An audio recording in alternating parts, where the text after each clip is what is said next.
आप सभी को न्यूज़ गैंगस्टर का सादर प्रणाम। ये हमारा वो सेगमेंट है जिसमें हम किसी सामाजिक या राजनीतिक विषय पर बात नहीं करते। इसमें हम कविताएं पढ़ते हैं। तो आज एक ऐसे ही विद्रोही स्वभाव के कवि की कविता है, औरतें। आप समझ गए होंगे कि ये कवि हैं रमाशंकर यादव विद्रोही।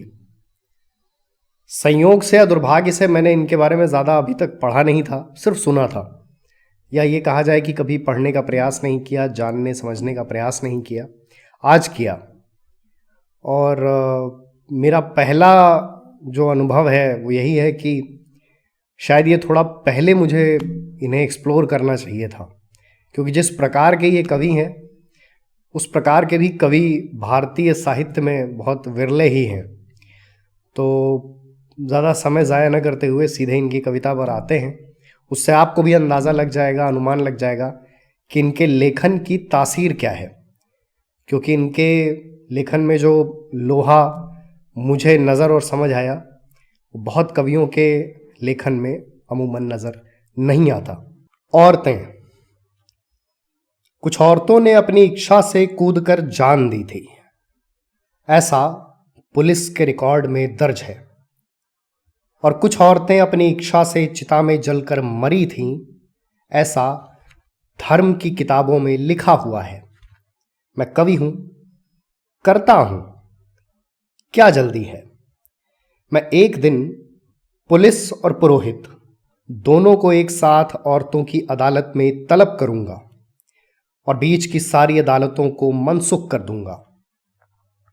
मैं उन दावों को भी मनसुख कर दूंगा जो श्रीमानों ने औरतों और बच्चों के खिलाफ पेश किए हैं। मैं उन डिक्रियों को भी निरस्त कर दूंगा जिन्हें लेकर फौजें और तुलबा चलते हैं। मैं उन वसीयतों को खारिज कर दूंगा जो दुर्बलों ने भुजबलों के नाम की होंगी।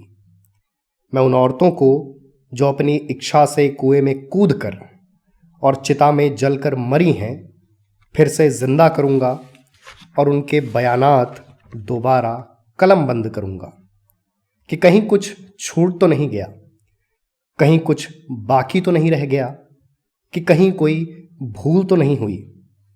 क्योंकि मैं उस औरत के बारे में जानता हूं जो अपने 7 बित्ते की देह को 1 बित्ते के आंगन में ताजिंदगी समोए रही और कभी बाहर झांका तक नहीं। और जब बाहर निकली तो वह कहीं उसकी लाश निकली जो खुले में पसर गई है मां मेदनी की तरह।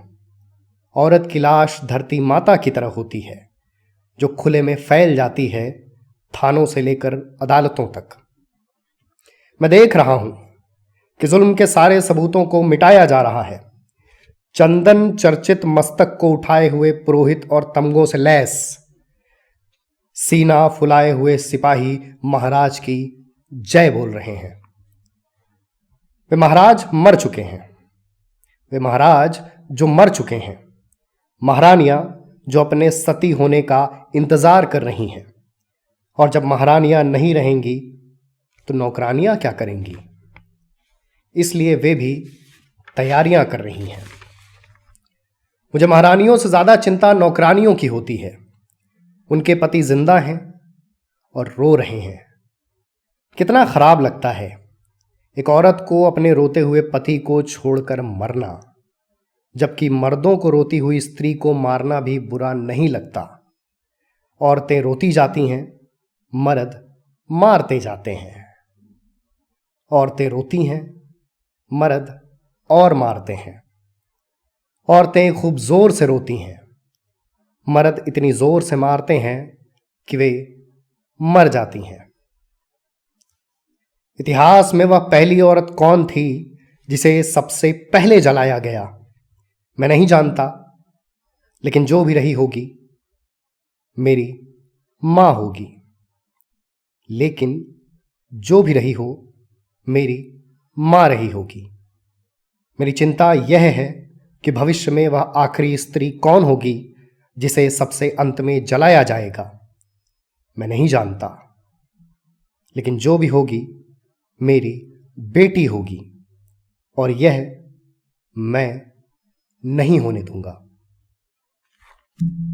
धन्यवाद।